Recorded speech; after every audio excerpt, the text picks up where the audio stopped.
दवा का नाम Phensedyl D X cough syrup. Composition, इस सिरप में मुख्य रूप से दो दवाएं होती हैं। डेक्स्ट्रोमेथॉर्फन हाइड्रोब्रोमाइड, खांसी को दबाने वाली कॉफ सप्रेसेंट। क्लोरफेनिरामिन मैलीट, एलर्जी कम करने वाली एंटीहिस्टामीन।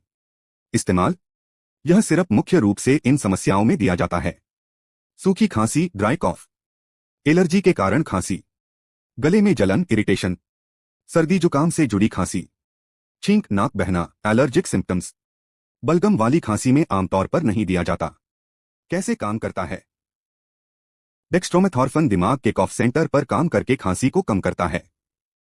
क्लोरफेनिरामिन एलर्जी के लक्षण जैसे छींक, नाक बहना, आंखों में पानी कम करता है। सावधानियां, शराब के साथ न लें।